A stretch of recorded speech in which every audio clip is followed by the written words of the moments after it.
Welcome to खारुताई channel. या व्हिडिओमध्ये आपण जर्नल एंट्रीज जे गुड्स रिलेटेड आहेत ते बघणार आहोत. तर गुड्स रिलेटेड ट्रान्झॅक्शन्स बघण्याआधी आपण गुड्स रिलेटेड काय काय ट्रान्झॅक्शन्स होतात एका बिझनेसमध्ये ते बघूया. सहसा आपण गुड्स परचेस करतो, सेल करतो, त्यानंतर परचेस केलेले गुड्स काही कारणास्तव रिटर्न करू शकतो. तसंच सेल्सचं पण रिटर्न होऊ शकतं. प्रोप्रायटर जो ओनर आहे तो बिझनेसमधून गुड्स स्वतःच्या पर्सनल यूजसाठी काढू शकतो किंवा बिझनेस प्रमोट करण्यासाठी तो फ्री सॅम्पल्स म्हणून गुड्स डिस्ट्रीब्यूट करू शकतो. गोडाऊन वगैरे काय असेल तर त्याच्यामध्ये आग लागू शकते, गुड्स डिस्ट्रॉय होऊ शकतात. किंवा जर गुड्स ट्रान्सपोर्ट करतो आहे, कुणाला तरी पाठवले असतील तर इन ट्रान्झिट म्हणजे ट्रान्सपोर्टेशनमध्येच त्याचं डॅमेज किंवा हरवू शकतात, लॉस्ट इन ट्रान्झिट होऊ शकतं. आणि गुड्स पिल्फर्ड किंवा स्टोलन म्हणजे गुड्स चोरीला जाऊ शकतात. पिल्फर्ड म्हणजे कन्सिस्टंटली म्हणजे छोट्या छोट्या अमाऊंटमध्ये रेग्युलरली चोरी होते, जी सहसा दिसून पण येत नाही किती वेळेला असं होतं. आणि म्हणजे छोट्या अमाऊंटची चोरी असते, कळत पण नाही. म्हणजे समजा गहू तांदूळ वगैरे असेल, एखादी मूठभर रोज घेऊन जात असेल तर कळणारसुद्धा नाही. तर अशी त्याला म्हणतात पिल्फरेज, पिल्फर्ड गुड्स आर पिल्फर्ड. तर ती पण एक चोरीच झाली ॲक्च्युली. तर अशा पद्धतीने गुड्सचे ट्रान्झॅक्शन्स बिझनेसमध्ये होऊ शकतात. तर मग त्याचे एंट्रीज कसे होणार? परचेस तर एक एक बघूया आपण. आधी बघूया purchase. It is an account for recording all purchase of goods for trading or producing activity. Trading म्हणजे गुड्स विकतो, घेतो, परचेस करतो आणि सेल करतो आहे तसं, त्याला आपण ट्रेडिंग ॲक्टिव्हिटी म्हणतो. आणि प्रोड्युसिंग ॲक्टिव्हिटी किंवा मॅन्युफॅक्चरिंग ॲक्टिव्हिटीमध्ये आपण एखादं गुड विकत घेतो, त्याचं काहीतरी बनवतो, बदल करतो, चेंज करतो आणि मग ती विकतो. त्याला प्रोड्युसिंग मॅन्युफॅक्चरिंग ॲक्टिव्हिटी म्हणतो. मग परचेस करताना आपण दोन प्रकारे परचेस करू शकतो. एक कॅशमध्ये परचेस म्हणजे लगेच आपण त्याला पैसे देऊ, कॅश किंवा बँकमध्ये बँक चेकने वगैरे आपण पेमेंट लगेच करून टाकू त्याचं. कॅश म्हणजे नुसतं कॅश नाही तर पेमेंट करून टाकू असं. आणि क्रेडिट परचेस म्हणजे उधारीवरती, म्हणजे थोड्या दिवसांनी आपण त्यांना पेमेंट करू असं. तर मग ह्याचे एंट्रीज कसे येणार? कॅशमध्ये काय? When goods are purchased and payment is made to seller immediately, लगेच by cash or by bank, it is called as cash purchases. मग एक्झाम्पल दिलं आहे, purchase goods for cash from mister Sonu worth ₹2000. In this transaction, goods come in on purchasing of goods and therefore purchase account is debited on purchase of goods and cash goes out. विकत घेतलं ना, म्हणजे पैसे भरले, आपण दिले, तर cash बिझनेसमधून बाहेर गेला. तर वॉट गोज आउट रूलप्रमाणे कॅश अकाउंट इज क्रेडिटेड. मग एंट्री काय होणार आपल्याला? Purchase goods for cash from mister Sonu, तर डेट काही असेल, परचेस अकाउंट डेबिट होणार, बरोबर. डेबिट गुड्स आले, वॉट कम्स इन या रूलप्रमाणे. ॲक्च्युली परचेस हे एक्सपेन्स आहे, डेबिट द एक्सपेन्सेस या रूलप्रमाणे. पण गुड्स आले गेले, गुड्सचा फ्लो बघितला तर त्याला पण डेबिट क्रेडिट बरोबर लागू होतं आहे गुड्सच्या अकाउंट्सला. तर तो रूल पण तुम्ही इथे वापरू शकता. Purchase account debit to for cash. मग इथे आपण टू कॅश अकाउंट, पैसे गेले बिझनेसमधून म्हणून आपण त्याला क्रेडिट करतो आहे. मग आपण ह्याला नरेशन लिहिणार, बिंग कॅश परचेसेस मेड.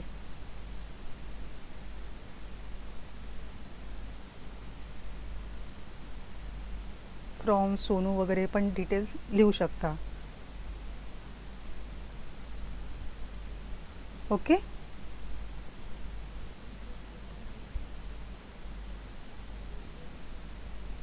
आपण असं being goods purchase from Sonu असं पण लिहू शकतो. मग क्रेडिटमध्ये काय होणार तर when goods are purchased and payment is to be made in future date to seller. आत्ता गुड्स परचेस केले पण पेमेंट आपण नंतर करणार असेल म्हणजे आत्ता उधारीवर खरेदी केली आहे. Seller allows a certain period of time, थोडा वेळ देतो to the buyer to make the payment. Payment करण्यासाठी थोडा वेळ देतो. In respect of such purchases it is called as credit purchase. उधारीवरती खरेदी केली असं. तर purchased goods from missus Sonali worth ₹15,000 on credit. इथे आपण पेमेंट नाही केलं आहे, इथे आपण उधारीवर घेतलं आहे. तर डेट जी असेल ती परचेस करणार. तर आपण परचेस गुड्स आले ना, मग परचेस अकाउंट डेबिट 15,000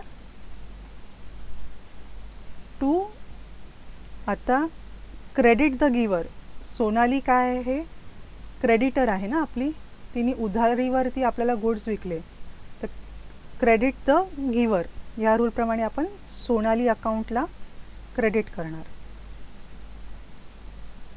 ते आपण 15,000 नरेशनमध्ये लिहिणार. Being goods purchased from missus Sonali on credit असं लिहू शकतो. सोनालीचं नाव इथे ऑलरेडी आलं आहे. जे गोष्ट एंट्रीमधून क्लिअर होते ती परत रिपीट करण्याची गरज नाही, किंवा केलं तरी चालेल, कसंही तुम्हाला हवं आहे तसं. पण जे नाही आहे ते तर नक्कीच लिहायचं आहे. ऑन क्रेडिट डिटेल्स जेवढं जमेल तेवढं लिहायचं आहे. हा झाला क्रेडिट परचेस.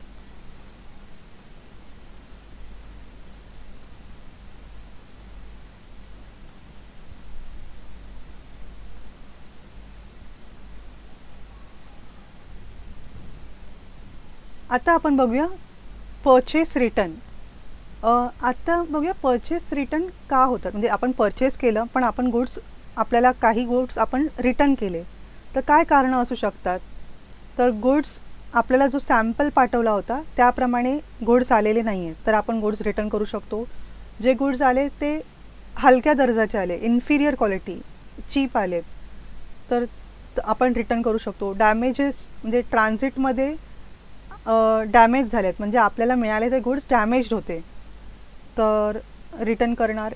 जर गुड्स डिफेक्टिव्ह असेल, डिफेक्टिव्ह म्हणजे जसं आहे तसं चालत नाही आहे. म्हणजे समजा घड्याळ आहे तर घड्याळ चालतच नाही आहे, सेल वगैरे बदललं काही केलं पण ते सिस्टमच चालत नाही, म्हणजे ते डिफेक्टिव्ह आहे. Goods are received in excess quantities than order. आपण 10 मागितले, त्यांनी 15 पाठवले किंवा 11 पाठवले, एक एक्स्ट्रा पाठवलं, तर आपण ते रिटर्न करू.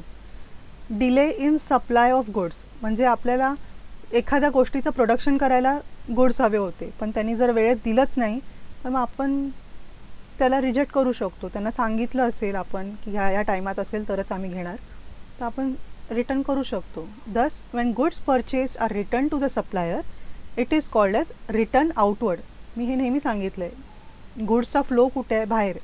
म्हणजे परचेस केलं, आता आपण त्यांना माघारी करतो आहे, बिझनेसमधून आता गुड्स बाहेर चालले आहेत, तर परचेस रिटर्न, परचेसला आपण रिटर्न करतो आहे.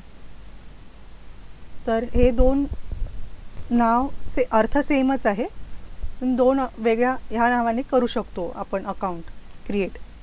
मग आता त्याचं एक्झाम्पल बघूया. Return goods worth ₹200 to Mrs Sonali. आता मगाशी सोनालीकडून 15,000चं घेतलं ना विकत, ट्रान्झॅक्शन काय होतं, 15,000चं विकत घेतलं ना, तर आता त्यातून ₹200 आपण रिटर्न करतो आहे. मग in this transaction the goods goes out on returning of goods to supplier, therefore return outward account should be credited.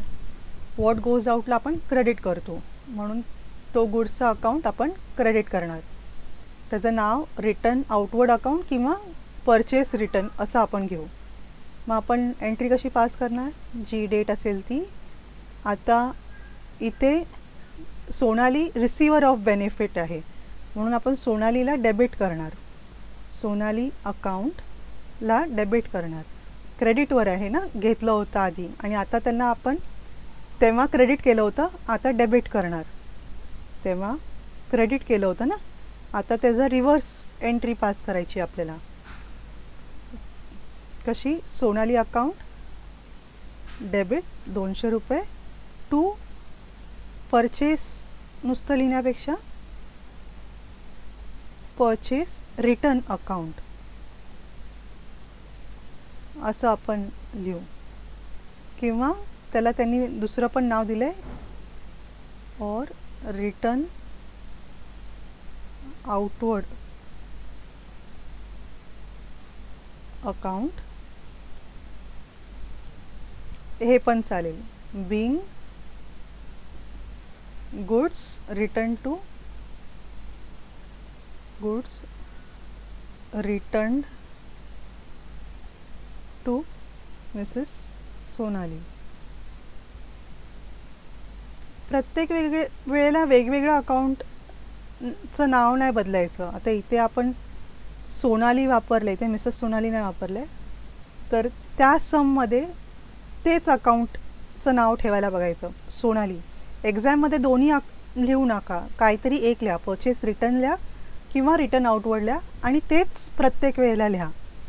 एक तुम्ही स्वतःचं स्टँडर्ड ठरवा काय लिहायचं आहे ते.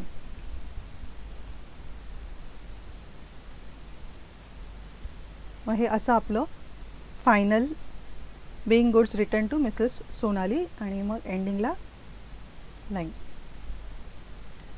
आता बघू तसंच असणार आपलं सेल्सचं. सेल्स म्हणजे काय? Sales for the business means goods sold, म्हणजे आपण गुड्स विकतोय.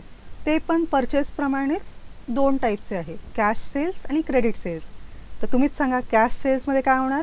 आपल्याला पैसे लगेच मिळणार. आणि क्रेडिट सेलमध्ये काय होणार? तर फ्युचर डेटमध्ये पैसे मिळणार. तर कॅश सेल्समध्ये when goods are sold money is received immediately is called as cash sales. Example काय? Sold goods worth ₹5,000 for cash to mister Govind. मग इथे आपण आता ॲनालिसिस करताना गुड्स बाहेर गेले आहेत म्हणजे काय? वॉट गोज आउटला आपण क्रेडिट करणार आणि कॅश आलेत ना, आपल्याला पैसे आले, वॉट कम्स इन प्रमाणे आपण त्याला डेबिट करणार. मग आपलं ट्रान्झॅक्शन काय होणार? Cash account.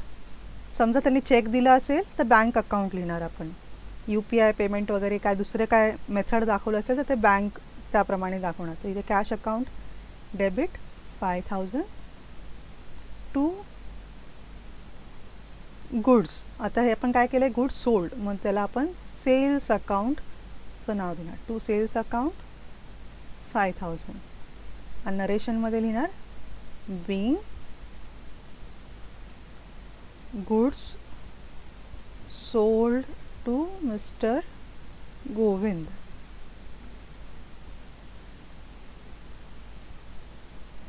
आणि मग एंट्री क्लोज. बरं, तर हे आपलं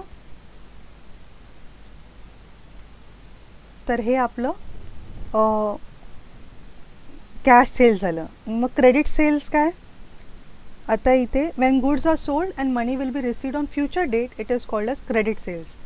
क्वेश्चन तोच आहे, मिस्टर गोविंदला आपण क्रेडिटने सेल केलं 30,000. Sold goods to mister Govind for ₹30,000. मग आता इथे कॅश बँक वगैरे काय नाही आहे, इथे मिस्टर गोविंदचं नाव येणार आणि गुड्स सेल केलं आहे तर त्याचं सेल्स अकाउंट येणार. गुड्स बाहेर जात आहेत म्हणून वॉट गोज आउटच्या रूलप्रमाणे क्रेडिट करणार आणि मिस्टर गोविंदला आपण विकलं आहे तर he is the receiver of benefit, त्या रूलप्रमाणे आपण त्याला डेबिट करणार. आपण एंट्री कशी पास करणार? गोविंद अकाउंट डेबिट 30,000 टू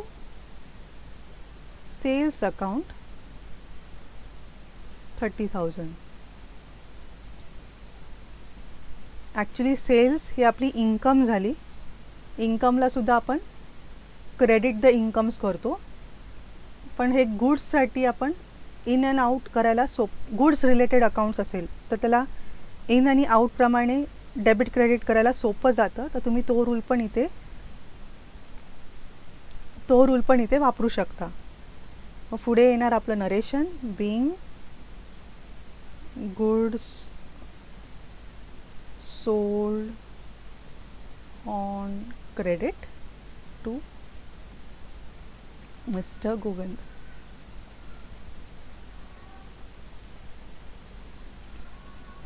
आपलं ट्रान्झॅक्शन असं फुल अँड फायनल होणार. मग आता सेल्स रिटर्न केले, जसं परचेस रिटर्न होतं तसं सेल्स रिटर्न केले. आपण कुणाला विकलं होतं तर त्यांनी गुड्स आपल्याला माघारी केले, रिटर्न इनवर्ड. आता गुड्स कुठे आत आपल्याकडे येत आहेत ना माघारी, आपले गुड्स रिटर्न आले माघारी सेल केलेले. तर वॉट कम्स इन ह्या रूलप्रमाणे मग काय होणार, ह्याला डेबिट करणार ना आपण, बरोबर. when the goods sold to customer are returned by that buyer to the seller due to various reasons, तेच रिझन्स असणार, ते लोकंसुद्धा त्याच रिझन्सने जे आपण परचेस रिटर्नचे रिझन्स बघितले तेच सेल्स रिटर्न्सला आपण लागू आहे. मग त्याला आपण रिटर्न इनवर्ड किंवा सेल्स रिटर्न असं बोलतो. तर एक्झाम्पल काय दिलं आहे, गोविंद रिटर्न गुड्स, जे 30,000चं मगाशी क्रेडिट सेल केलं होतं आपण, त्याच्यातून आता गुड्स रिटर्न आले, बरोबर, worth ₹80,000 out of goods 30,000 purchased by him. मग आपण हीच एंट्री जी त्यांनी पास केली आहे त्याला आपल्याला रिव्हर्स करायचं आहे. म्हणजे आता इथे सेल्सच्या ऐवजी आपण क्रेडिट आहे सेल्सला, तर आपण डेबिट करणार, फक्त तिथे नाव लिहिणार सेल्स रिटर्न, आणि इथे गोविंदला डेबिट केलं आहे तर त्याला क्रेडिट करणार. कारण की आता सेल करताना गुड्स बाहेर जात होते आणि रिटर्न करताना गुड्स आत येत आहेत, एकदम रिव्हर्स होणार ना ती एंट्री, म्हणून. मग आपण इथे लिहिणार काय, cells return,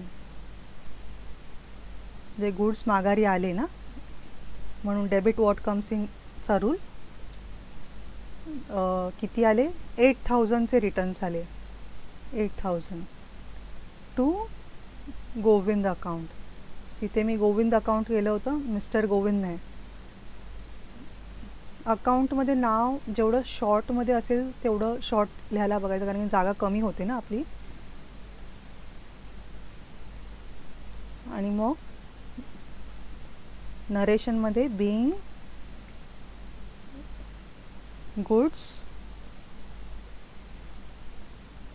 returned by mister Govind,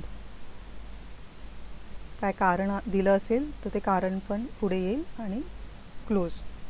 असा आपला सेल्स रिटर्नची एंट्री होईल. सेल्स रिटर्न वॉट कम्स इनच्या रूलप्रमाणे आणि गोविंद क्रेडिट द गिवरच्या रूलप्रमाणे. ओके, पर्सनलचं क्रेडिट द गिवरच्या रूलप्रमाणे. हे झालं आपलं रिटर्न इनवर्डचं सेल्स रिटर्नचं एंट्री. मग पुढची entry goods withdrawn by proprietor. आता ओनर आहे तो कधी कधी ज्या बिझनेसमध्ये डील करतो आहे तेच वस्तू स्वतःच्या यूजसाठी, पर्सनल यूजसाठी, घराच्या कामासाठी, म्हणजे बिझनेसच्या साठी नाही, प्रायव्हेट यूजसाठी यूज करू शकतो, काढू शकतो, वापरू शकतो. मग त्याला आपण आधी बघितलं की ड्रॉइंग्स अकाउंटला आपण इफेक्ट देतो. जर त्यांनी काय स्वतः बिझनेसचा कुठला ॲसेट, बिझनेसची कुठली गोष्ट स्वतःसाठी वापरली तर आपण त्याला ड्रॉइंग्स अकाउंटला डेबिट करतो. The goods withdrawn by proprietor goes out of the business. परत गुड्स काय होत आहेत, बिझनेसच्या बाहेर चालले आहेत, goes out of the business, and goods withdrawn by proprietor account म्हणून काय होणार, क्रेडिट होणार, क्रेडिट वॉट गोज आउटच्या रूलप्रमाणे. The goods which are taken by the proprietor are assumed as taken from the total purchase. मग ते त्याचं एक वेगळं अकाउंट ओपन करू शकतो, गुड्स विड्रॉन बाय प्रोप्रायटर, किंवा परचेसमधून कमी करू शकतो, असं त्याला इफेक्ट देऊ शकतो. मग आपण समजा परचेस 5,000ला करतो, एखादी वस्तू असेल जी परचेस 5,000ला करतो आणि सेल 6,000ला करतो आहे जनरली, पण इथे सेल न करता प्रोप्रायटरने विड्रॉ केली, जे स्वतःच्या घरी वापरायला काढली ती वस्तू, तर मग त्याची एंट्री कशी होणार, who is the receiver of benefit? Proprietor, the owner is receiver of benefit, म्हणून आपण ड्रॉइंग्स अकाउंटला डेबिट करणार. ड्रॉइंग्स अकाउंटला डेबिट करणार आणि अमाऊंट काय घेऊ? परचेसची अमाऊंट घेऊ, कारण की आपण सेल नाही करत आहोत म्हणून प्रॉफिट मार्जिन आपण तो बुक नाही करणार. आपण ड्रॉइंग्स परचेसच्या व्हॅल्यूला बुक करणार. To goods withdrawn by proprietor account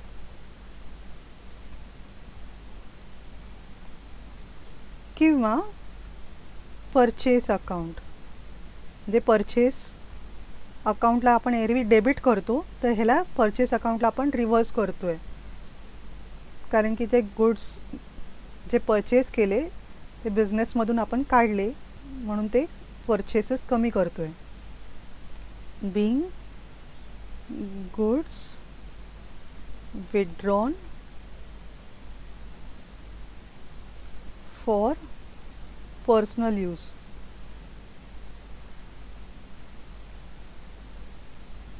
okay, मग हे झालं आपलं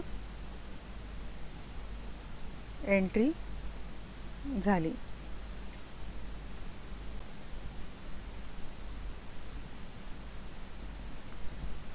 मग आहे goods distributed as free samples. It is the value of goods distributed by the firm as free sample as an advertisement. Advertisement account is debited and the goods distributed as free samples that or purchase account is credited as goods goes out of the business. मग हा दुसरा भाग आहे goods distributed as free sample, म्हणजे बिझनेसमधून goods बाहेर चालले आहेत, what goes out ह्या रूलप्रमाणे आपण ह्याला क्रेडिट करतो आहे. पण ॲडव्हर्टाइजमेंट म्हणजे फ्री सॅम्पल्स म्हणून देतो ना, का देतो आहे तर आपण हे आपल्या बिझनेसचं ॲडव्हर्टाइजमेंट करतो आहे की आमचे प्रोडक्ट्स हे आहेत, बघा, टेस्ट करा वगैरे असं देतो आहे ना आपण. तर ते एक ॲडव्हर्टाइजमेंट झालं बिझनेससाठी म्हणून. आणि ॲडव्हर्टाइजमेंट हे एक्सपेन्स असतं. मग एक्सपेन्सचा रूल काय आहे? Debit the expenses. Nominal account आहे ना, डेबिट द एक्सपेन्सेस हा रूल आहे म्हणून आपण त्याला डेबिट करतो. मग आपण इथे तारीख लिहू जी काय असेल ती आणि ॲडव्हर्टाइजमेंट एक्सपेन्सेसला ॲडव्हर्टाइजमेंट अकाउंटला डेबिट करू.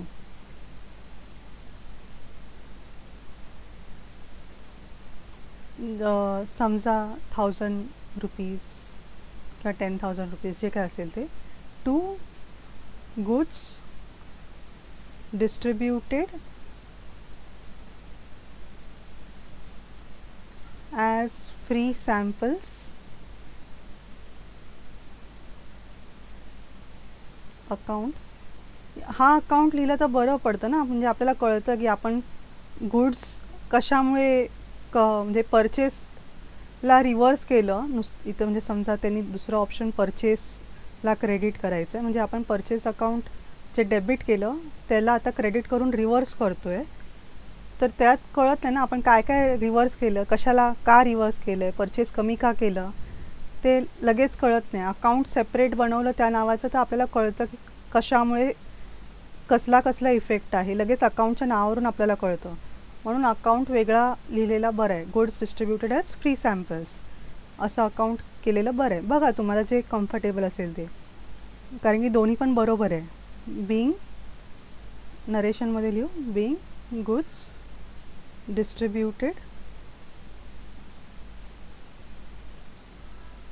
As free samples.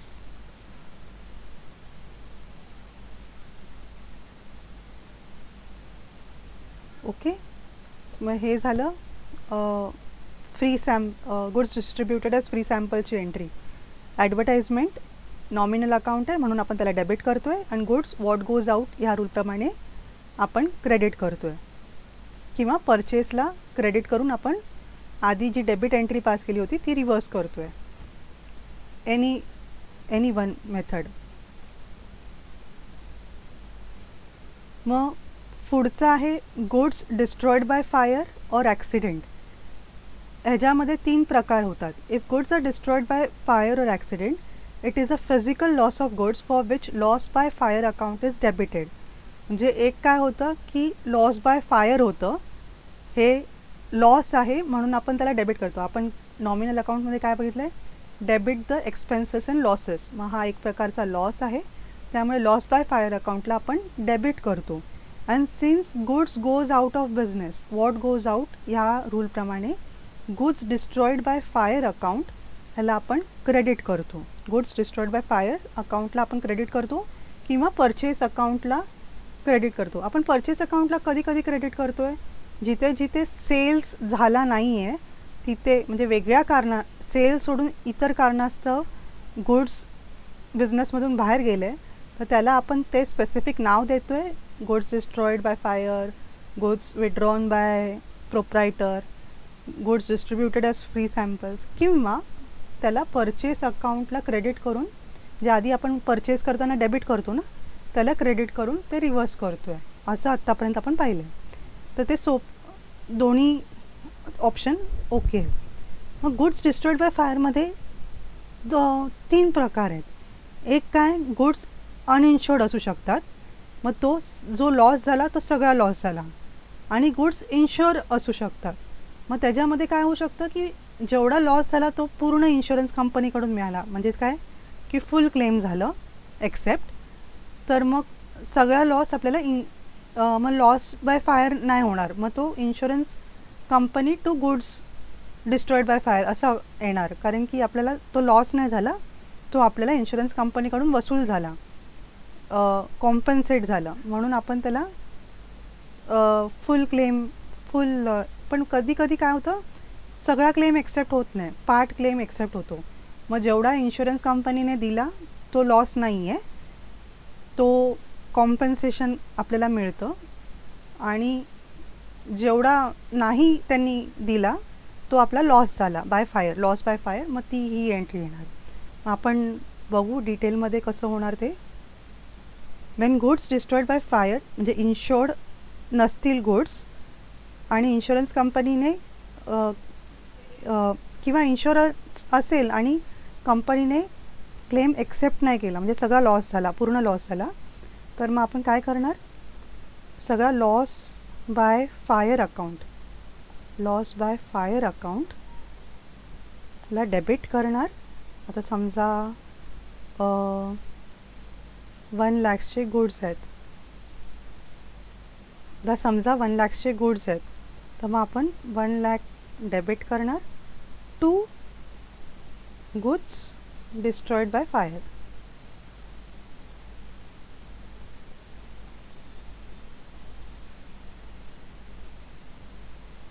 किंवा नेहमीसारखं परचेस अकाउंटला रिव्हर्स करणार, बरोबर. टू परचेस, काही पण एक लिहा, दोन्ही लिहू नका एक्झामला. नरेशनमध्ये काय लिहिणार, बिंग गुड्स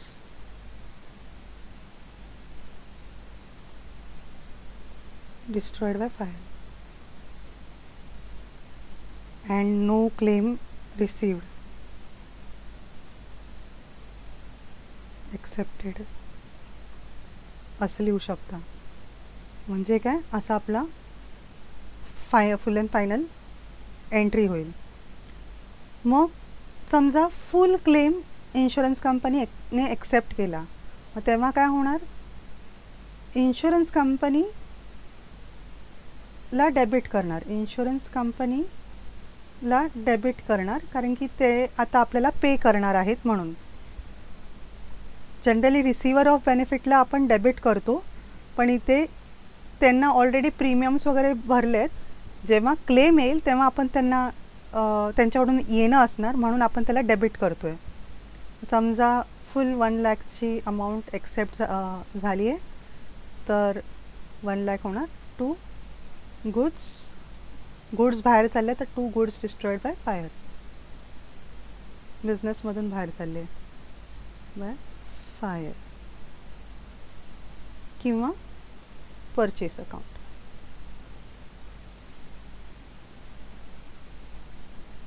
तुम्ही कुठलं पण एक लिहा एक्झामला. इथे पण रिझन काय लिहिणार, being goods destroyed by fire and full claim accepted by insurance company, असं नरेशन लिहू शकतो. म्हणजे फुल अँड फायनल कसं येणार, Bing goods destroyed by fire and insurance claim accepted. आणि समजा पार्ट क्लेम एक्सेप्ट केला आहे, म्हणजे गुड्स लॉस झाले आहेत 1 लाखचे, पण क्लेम कितीचं मिळालं आहे, 75,000चाच मिळालं आहे. तर मग आपण कंपनी जे देणार आहे, इन्शुरन्स कंपनी, त्याला आपण इन्शुरन्स कंपनी अकाउंट डेबिटने 75,000 करू, कारण की हे त्यांच्याकडून मिळणार आहे. आणि जे नाही मिळणार आहे ते झालं आपलं loss by fire. Debit the losses, ह्या रूलप्रमाणे आपण लॉस बाय फायरला डेबिट करतोय. उरलेले 25,000चा लॉस झाला. मग 2 गुड्स बाहेर चाललेत, goods destroyed by fire, fire account किंवा 2 परचेसेस, काही पण एक लिहायचं आहे, which will be 1 lakh. Bing goods destroyed by fire and part claim accepted, असं. मग तो फुल असं कसं आहे ना, Bing goods destroyed by fire and insurance claim partly accepted, असं आपण नरेशन लिहू शकतो. तर जसं गुड्स डिस्ट्रॉयड बाय फायर आहे, तसंच गुड्स डॅमेज होऊ शकतात किंवा लॉस्ट इन ट्रान्झिट, म्हणजे आपण ट्रान्सपोर्टेशन करतो आहे गुड्सचं, त्याच्यामध्ये गुड्स लॉस होऊ शकतात, तर किंवा डॅमेज होऊ शकतात. तर तेव्हा पण आपल्याला तेच 3 ऑप्शन्स परत आहेत. समजा इन्शुरन्स नसेल तर मग आपण आपला सगळा लॉस आहे, मग लॉस इन ट्रान्झिट अकाउंटला आपण डेबिट करणार, कारण की तो पूर्ण लॉस आहे 1 लाखचा. 2 गुड्स लॉस्ट इन ट्रान्झिट, एक घेऊया त्यातलं कुठलं पण, 2 डॅमेज असेल तर गुड्स डॅमेज इन ट्रान्झिट, जसं असेल तसं 1 लाख. आणि आपण नरेशनमध्ये काय लिहिणार, being goods lost in transit. Okay. आता हेच इन्शोर्ड असेल आणि फुल क्लेम मिळालं असेल, तर मग आपण इथे जे लॉस इन ट्रान्झिट झाला आहे तो आपला लॉस होणार नाही, तो इन्शुरन्स कंपनी भरून काढणार, म्हणून आपण त्याला इन्शुरन्स कंपनी डेबिट करतो इथे. म्हणजे आपण काय करणार, इथे इन्शुरन्स कंपनीला डेबिट करणार. 2 गुड्स लॉस्ट इन, गुड्स चाललेत ना बाहेर, गुड्स बाहेर चालले, तर goods lost in transit account. इथे पण परचेस अकाउंट पण चालेल. पाठीमागे सांगायचं विसरले का, परचेस अकाउंट, हां, परचेस अकाउंट पण चालेल. मग इथे अमाऊंट येणार 1 लाख आणि 1 लाख. आणि नरेशनमध्ये येणार Bing goods lost in transit and insurance claim accepted in full, असं आपण नरेशन लिहू. आणि तिसरा ऑप्शन काय, तिसरा प्रॉब्लेम काय होऊ शकतो की पार्टली क्लेम एक्सेप्ट झाला आहे, तेव्हा जो एक्सेप्ट झाला आहे तो आपण इन्शुरन्स कंपनीच्या नावाने बुक करणार. इन्शुरन्स कंपनी अकाउंट डेबिट 60,000, इथे 60,000 आहे म्हणून तेवढाचा एक्सेप्ट झाला आहे. आणि जो एक्सेप्ट नाही झाला आहे 40,000चा, तो आपला लॉस झाला आहे.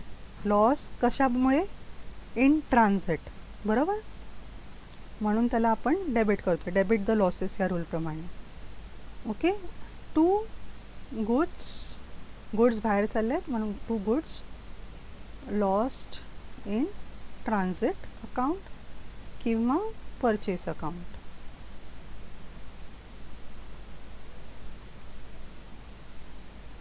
एकच लिहायचं एक्झाममध्ये, तुम्ही काही पण लिहा, तुम्हाला जे कम्फर्टेबल आहे ते. बिंग, मग इथे नरेशन काय लिहिणार आपण, Bing goods lost in transit and partial claim accepted by insurance company, असं आपण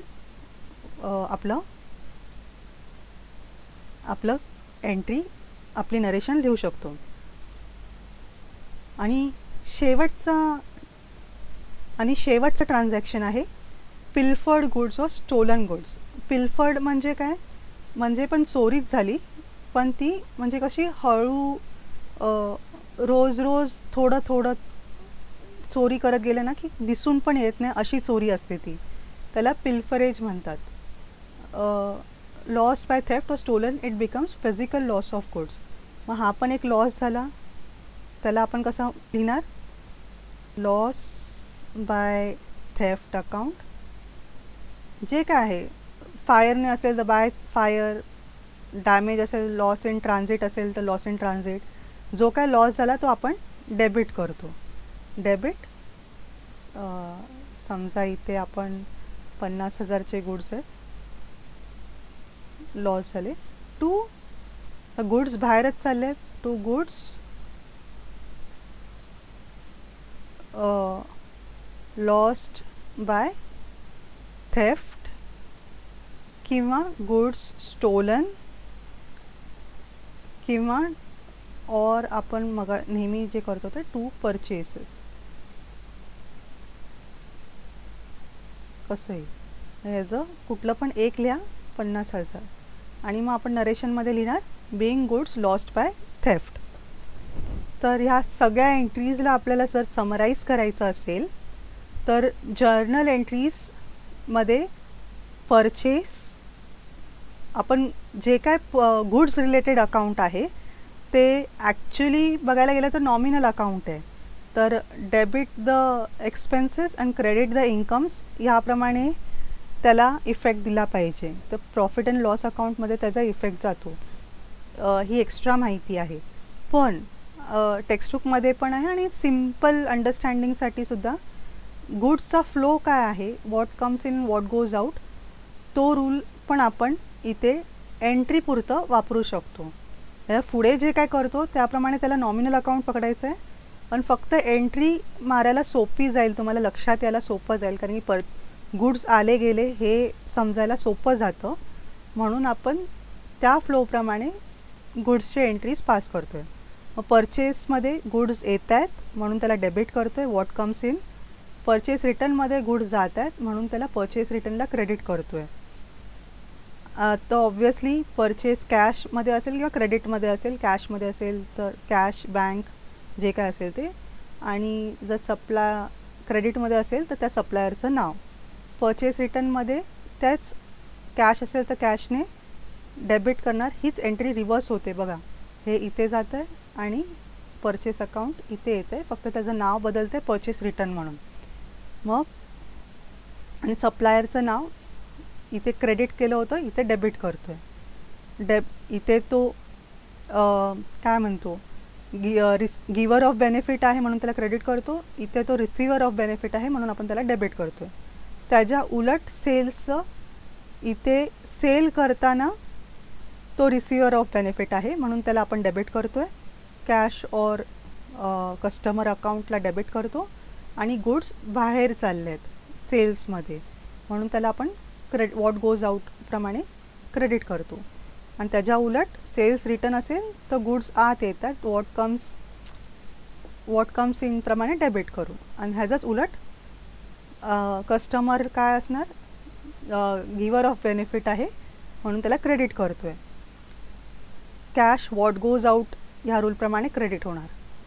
तसंच गुड्स विड्रॉन बाय प्रोप्रायटर असेल किंवा goods distributed as free sample असेल किंवा पिल्फर्ड गुड्स किंवा स्टोलन गुड्स असेल, तर तिन्ही ठिकाणी गुड्स बिझनेसमधून बाहेर चालले आहेत, सेल्स नाही होत आहे, म्हणून त्याला एक तर त्या स्पेसिफिक अकाउंटचं नाव देऊ, goods withdrawn by proprietor account, goods distributed as free samples account, goods lost by theft account.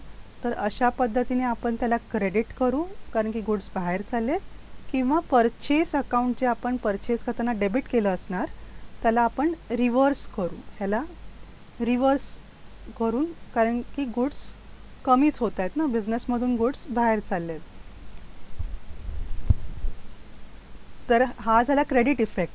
Debit effect काय असणार, इथे गुड्स विड्रॉन बाय प्रोप्रायटर, तर proprietor is the receiver of benefit, त्यांनी ते ड्रॉइंग्स केलेत म्हणून drawings account debit. Goods distribute करतोय, तर हे एक प्रकारचं बिझनेससाठी ॲडव्हर्टाइजमेंट झाली म्हणून ॲडव्हर्टाइजमेंटला, आणि ॲडव्हर्टाइजमेंट हे नॉमिनल अकाउंट आहे, डेबिट द एक्सपेन्स ह्या रूलप्रमाणे आपण त्याला डेबिट करणार. आणि लॉस बाय थेफ्ट हे पण एक लॉस, हे डेबिट द एक्सपेन्सेस अँड लॉसेसप्रमाणे आपण त्याला डेबिट करणार. तर हे झाले थोडेफार. आणि दुसरे होतं जिथे दुसरे 2 ट्रान्झॅक्शन्स आहेत ज्याच्यामध्ये इन्शुरन्स इन्वॉल्ड असू शकतं, जे आहेत goods destroyed by fire or accident किंवा goods damaged or lost in transit. दोघांचं पण सिमिलर आहे म्हणून तुम्हाला बाजूबाजूला लक्षात ठेवायला सोपं जाईल. इन्शुरन्स नसेल तो जो काय लॉस झाला आहे तो आपला काय म्हणतात ना, नॉमिनल अकाउंटप्रमाणे debit the expenses and losses प्रमाणे आपण त्याला डेबिट करणार. Loss by fire, loss by transit, loss by theft जे काय असेल त्याला आपण डेबिट करतो. आणि गुड्स बाहेर जात आहेत म्हणजे एक बिझनेसमधून, तर कुठल्याही नावाने असेल, म्हणजे हे by goods destroyed by fire, goods lost in transit, goods damaged in transit, goods lost destroyed in accident वगैरे जे काय असेल, किंवा आपण परचेस अकाउंटला जो डेबिट केला असतो त्याला आपण क्रेडिट करून रिव्हर्स करत असतो, कारण की बिझनेसमधून गुड्स ते गेले. तर त्याला सेकंड इफेक्ट आपला क्रेडिट जाणार गुड्सच्या अकाउंटला, जे काय नाव असेल ते. क्लेम पूर्ण एक्सेप्ट झाला असेल तर हा लॉस होत नाही, त्याच्याऐवजी आपण इन्शुरन्स कंपनीला इफेक्ट देतो, बरोबर.